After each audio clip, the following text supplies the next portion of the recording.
Are you expecting a recession this year?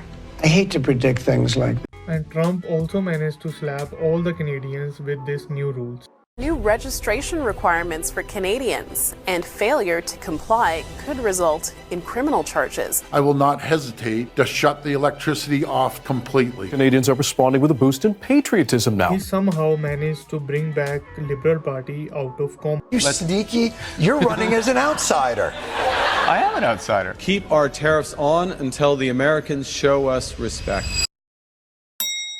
Problems for people living in Canada is about to get worse due to this Trump's tariff war, जो कि huge recession है वो आने वाला है, may be आ सकता है जल्दी।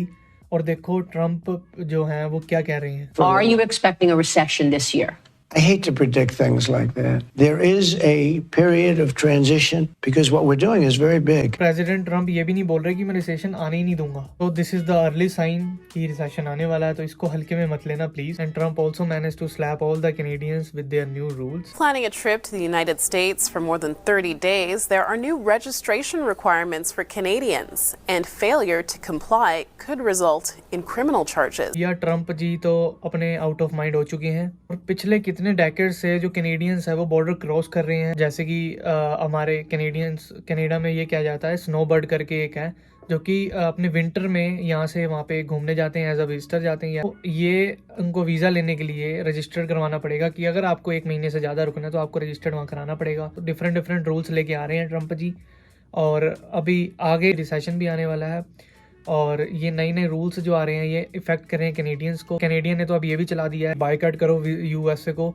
और कई जो कैनेडियंस हैं अपनी जो प्रॉपर्टी है वो भी अपनी सेल करी जा रहे हैं यूएसए में और बायकॉट कर रहे हैं बिल्कुल कि वहाँ तो हमने जाना ही नहीं है। तो अब बात करते हैं हम एक और बंदे की जो कि है डग फोर्ड। इसने भी अपना बहुत तगड़ा स्टैंड ले रखा है। ट्रम्प ने चाहे 1 महीने के लिए टैरिफ्स को डिले कर दिया है, बट जो डग फोर्ड है ये कह रहे हैं हम तो पीछे जाएंगे नहीं, हम तो बैक ऑफ होंगे नहीं जब तक जो ट्रम्प है वो थ्रेट को बिल्कुल खत्म नहीं कर रखा, जो कि डर वगैरह मचा रखा है, बिल्कुल उसको जीरो नहीं कर देता कि बिल्कुल हम टैरिफ अब लगाने ही नहीं वाले, हमने टैरिफ जो लगाना था वो कैंसिल कर दिया है। एनर्जी पे टैक्सेस तो इन्होंने लगा दिए गए हैं और धमकी भी दी जा रही है कि अगर ऐसा कुछ हुआ तो हम टोटली कट ऑफ कर देंगे पावर को, इलेक्ट्रिसिटी को टोटली कट ऑफ कर देंगे। If necessary, if the United States escalates, I will not hesitate to shut the electricity off completely. जैसे कि सबको पता है डग साहब को अगर गुस्सा आता है तो डग साहब शराबों पे भी पहुंच जाते हैं, तो इन्होंने कनाडा में जितने भी लिकर स्टोर हैं सबसे इन्होंने अमेरिकन लिकर विस्की हटवा दी है सारी।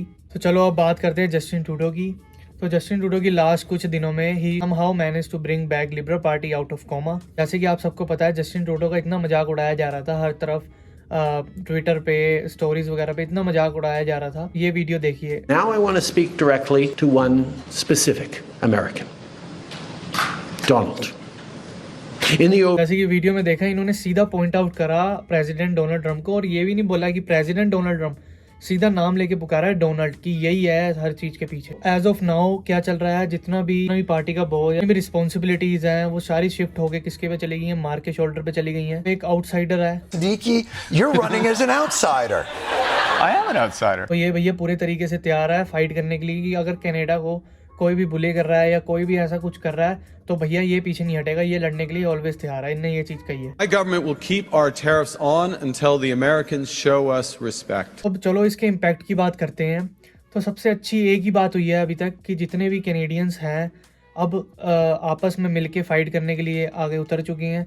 पहले क्या होता था, ये एक दूसरे के साथ मिलते नहीं थे, सब एक दूसरे को देख के जेलस वगैरह करते थे, बट एक अच्छी सी चीज़ हो गई कि सबके अंदर अब इंसानियत नाम की चीज़ आ चुकी है, सब इकट्ठे खड़े होकर लड़ाई करने के लिए तैयार हैं। Canadians are responding with a boost in patriotism now. Those who say they have a deep emotional attachment to Canada. Finally ये थ्रेट के बाद जो कि टैरिफ लगे थे उसके बाद, मतलब जो टैरिफ की न्यूज़ आई थी और जो थ्रेट हुआ था उसके बाद जितनी भी कनाडा की सोसाइटी है, जो कि पहले ब्रोकन सोसाइटी कहा जाता था, जो कि सब अलग अलग रहते थे, बट फाइनली ये सारे इकट्ठे आ चुके हैं, इकट्ठे फाइट करने के लिए तैयार हैं। ये तो हमने अच्छे इम्पैक्ट की बात कर ली, लेकिन अगर हम बैड इम्पैक्ट की बात करें तो भैया बहुत सारे बैड इम्पैक्ट पड़ेंगे इस चीज से लेके। If you look at Canada, it would be cherished as a 51st day. Global trade tensions reach a new high on Saturday as China imposes retaliatory tariffs on Canada. Cost of living है वो एकदम से high पकड़ेगी, cost of living increase होने वाली है, सबकी खर्चे बढ़ने वाले हैं, एक्सपेंसेस हाई होने वाले हैं, रिसेशन आने वाला है, बहुत कुछ होने वाला है आगे आने वाले टाइम में। After departure of Justin Trudeau as a president, आगे जो मार्क कार्नी को रिस्पॉन्सिबिलिटी सारी दी जाएगी, वही आने वाले प्रेसिडेंट बनेंगे। तो अभी कुछ ही टाइम में मार्क कार्नी को एज अ प्रेसिडेंट साबित कर दिया जाएगा आफ्टर जस्टिन ट्रूडो डिपार्चर, क्योंकि जस्टिन ट्रूडो की फाइनल स्पीच आ गई थी, फाइनली उन्होंने इस्तीफा दे दिया था। जैसे कि बस अब इस चीज़ का इंतजार है कि मार्क कार्नी जो है फाइट ढंग से कर पाए नहीं कर पाएंगे, जो दूसरे कंट्रीज़ हैं उनके साथ अच्छे बॉन्ड बना पाए नहीं बना पाएंगे। जैसे कि सबसे ज़्यादा इस समय जो बॉन्ड बनाने की ज़रूरत है वो अमेरिका से, इनके साथ जो अमेरिका के साथ इनके थोड़े थ्रेट वगैरह चल रहे हैं वो। सेकंड नंबर पे चाइना, फिर इंडिया से भी इनके थोड़े बहुत रिलेशन ख़राब चल रहे हैं। तो बस इन चीज़ के बारे में हमने इन फ्यूचर देखना पड़ेगा कि ये चीज़ ये आगे संभाल पाएंगे नहीं संभाल पाएंगे एज अ प्रेसिडेंट होके, और बाकी सारे कंट्रीज़ के साथ बॉन्ड बना पाएंगे अच्छा नहीं बना पाएंगे, ये तो आगे जाके पता लगेगा। आने वाले टाइम में पीस बना पाएंगे जो बाकी सारे लीडर्स हैं डिफरेंट कंट्रीज से। सो गाइज, आपके क्या थॉट्स हैं इस चीज़ को लेके कि आगे आने वाले टाइम में कनाडा का क्या फ्यूचर रहेगा, कैसे इनके जितने भी ग्लोबल कंट्रीज़ हैं इनके साथ रिलेशन कैसा रहेगा। जैसे कि इस समय जो बहुत ख़राब रिलेशन चल रहा है वो अमेरिका के साथ चल रहा है। तो इसके बारे में आप क्या सोचते हो कमेंट सेक्शन में ज़रूर बताना। बाकी ये वीडियो अच्छी लगे तो इसको लाइक कर देना, बाकी चैनल सब्सक्राइब जरूर कर देना। ऐसे नई नई अपडेट्स, नई नई इन्फॉर्मेशन, नए नए व्लॉग्स आते रहते हैं इस चैनल पे। तब तक के लिए बाय।